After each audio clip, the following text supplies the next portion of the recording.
guys, welcome back to our channel சமையல் குடில். இன்னைக்கு நம்ம ரொம்பவே டேஸ்டியான செட்டிநாடு மட்டன் உப்பு கறி எப்படி செய்யறதுன்னு பார்க்க போறோம். அதுக்கு முன்னாடி நீங்க இன்னும் நம்ம சேனலை சப்ஸ்கிரைப் பண்ணலாம், மறக்காம சப்ஸ்கிரைப் பண்ணிருங்க. இந்த வீடியோவை ஸ்கிப் பண்ணாம ஃபுல்லா பாருங்க. ஒரு கடாயில் எண்ணெய் ஊற்றி எண்ணெய் சூடானோன்னு நுணுக்கிய பட்டை சோம்பு 1 டேபிள் ஸ்பூன், 5 காஞ்ச மிளகாய் சேர்த்து வதக்கிடலாம். உங்கள் காரத்துக்கு ஏற்ற மாதிரி காஞ்ச மிளகாய் சேர்த்துக்கலாம். இது நல்லா வதங்கினோடனே இதோட கருவேப்பிலை சேர்த்துடலாம். ஒரு குக்கரில் 1/2 கிலோ மட்டன், 2 கிளாஸ் தண்ணி, தேவையான அளவு உப்பு, மஞ்சள் தூள், இஞ்சி பூண்டு பேஸ்ட் சேர்த்து மட்டனை 5 விசிலுக்கு வேக வச்சிடலாம்.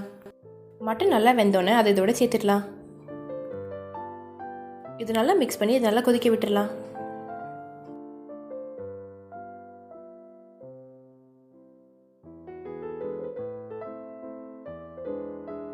இதில் தண்ணி நல்லா வற்றினோடனே இதில் 15 பல் பூண்டு சேர்த்து மிக்ஸ் பண்ணிடலாம்.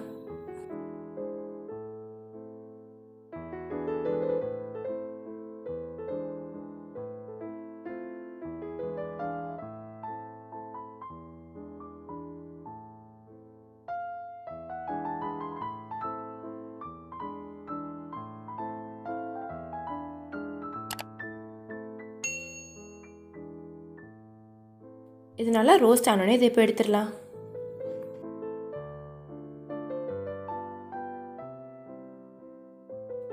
இப்போ நம்மளோட டேஸ்டியான செட்டிநாடு மட்டன் உப்பு கறி ரெடி. உங்களுக்கு இந்த வீடியோ பிடிச்சிருந்தா லைக் பண்ணுங்கள், ஷேர் பண்ணுங்கள், சமையல் குடிலுக்கு சப்ஸ்கிரைப் பண்ணுங்கள். தேங்க்யூ ஃபார் வாட்சிங்.